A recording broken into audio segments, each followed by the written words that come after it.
স্বাগত করা যাও। সর্বপ্রথমে গ্রুপ এ গ্রুপ বি ভিতরে ম্যাচ হয়েছিল। সে ম্যাচরে গ্রুপ বি হারি যাইଥିଲା না জিতিଥିଲା, হারি যাইଥିଲା। সেকেন্ড চান্স নেইকি ভাল প্রদর্শন করে উইন করছেন। আর হারিথিয়া টিম তাଙ୍କର জোশ ଲଗେଇଥିଲେ ପୁରା ଭଲ ଖେଳିଥିଲେ, କିନ୍ତୁ ପରିଶେଷରେ ଆମକୁ ତ ଗୋଟେ କଥା ମାନିବାକୁ ପଡ଼ିବ, ହାର ଜିତି ଖେଳରେ ଅଛି। ପିଲାମାନେ କେହି ବି ମଧୁର କର ନାହିଁ, ଆମେ ଖେଳିଛନ୍ତି ଭଲ। ଗ୍ରୁପ ବି ମାନେ ୱିନର ହେଇଛନ୍ତି। ତାଙ୍କର ଯେ କ୍ୟାପ୍ଟେନ୍ ଅଛନ୍ତି, କ୍ୟାପ୍ଟେନ୍ ଆଉ ଭାଇସ୍ କ୍ୟାପ୍ଟେନ୍କୁ ଡକାଯାଉଛି। ଆସ ଦୁଇ ଜଣ ପ୍ରାଇଜ୍ ଆକ୍ରମଣ କରିବେ। କ୍ୟାପ୍ଟେନ୍ ଭାଇସ୍ କ୍ୟାପ୍ଟେନ୍ ଏଠି ଆସ ହେଲା। ଧର ଧର ଦିଅ ଧର ଦୁଇ ଜଣ ପାଇଁ ଟିକେ ତାଳି ହେଇଯାଉ।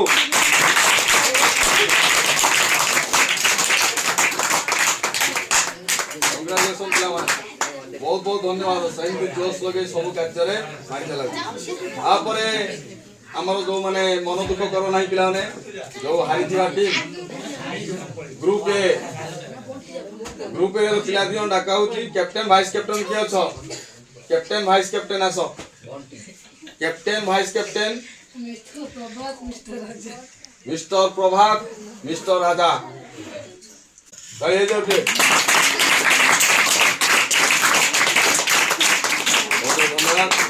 ହାଇଷ୍ଟ ବାଉଣ୍ଡ୍ରି ମାନେ ଗୋଟିଏ ମ୍ୟାଚରେ 7ଟି ଛକା। ମିଷ୍ଟର କରଣ କୁମାର ଆସ, ନିଜ ପ୍ରାଇଜ୍ କୁ ଗ୍ରହଣ କରି ନେଇଯାଅ। ଟିକେ ତାଳି ହେଇଯାଅ କରଣଙ୍କ ପାଇଁ।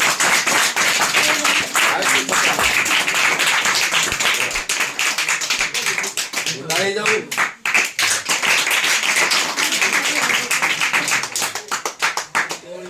ତାପରେ man of the match, man of the match Biswajit. ଆସ ବିଶ୍ୱଜିତ ପାଇଁ ତାଳି ହେଇଯାଉ। ଦଳର ଭାଇସ୍ କ୍ୟାପ୍ଟେନ୍ ଗ୍ରୁପ୍ ଦାୟିତ୍ୱ ନେଇକି ବହୁତ ସୁନ୍ଦର ଖେଳରେ ପ୍ରଦର୍ଶନ କରିଥିଲେ। ତାଳି ହେଇଯାଉ।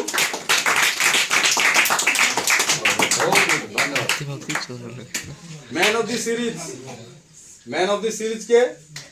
ଆସ ଦଳର କପ୍ତାନ, ଆଜିର ଦଳର କପ୍ତାନ ମିଷ୍ଟର ରାଜା। ତାଳି ହେଇଯାଉ ଦୋସ୍ତରେ, ଧନ୍ୟବାଦ।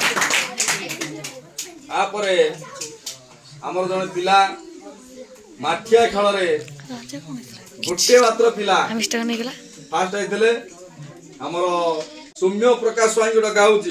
ଜୋରସେ ତାଳି ହେଇଯାଉ। ଗୋଟିଏ ମାତ୍ର ପିଲା ସୀମାକୁ ବାଡ଼େଇବାରେ ସକ୍ଷମ ହେଇଛି।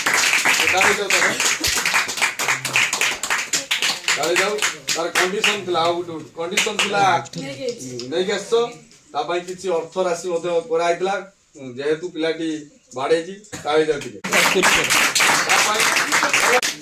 ଆଜିର ପୁରସ୍କାର ପିଲା ସମସ୍ତେ ପାଇଲେ। ବହୁତ ବହୁତ ପିଲାମାନେ ଧନ୍ୟବାଦ।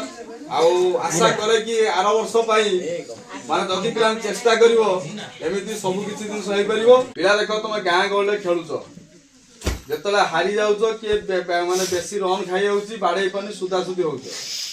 ପିଲା ଏଟା କେବେ ଆଜିଠାରୁ କରିବନି। ଖେଳର ମାନେ ହଉଛି ହାରି, ବୁଝଉଛି? ଫ୍ରେଣ୍ଡସିପରେ ଖେଳ, ଆଜି ହାରିଛ କାଲି ଜିତିବ, ବୁଝଉଛି? କେହି ପିଲା ମନ୍ଦ କରିବ ନାହିଁ।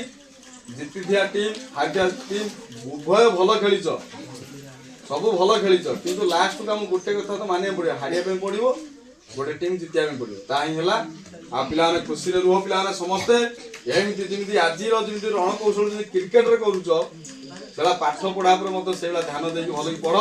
ଆଉ ଭଲ କରି ଦଶମ ପିଲାମାନେ ବିଶେଷ କରି ଏଥର ଟିକେ ରେଜଲ୍ଟ ଟିକେ ଭଲ କଲେ ମୁଁ ବହୁତ ଖୁସି ହେବି।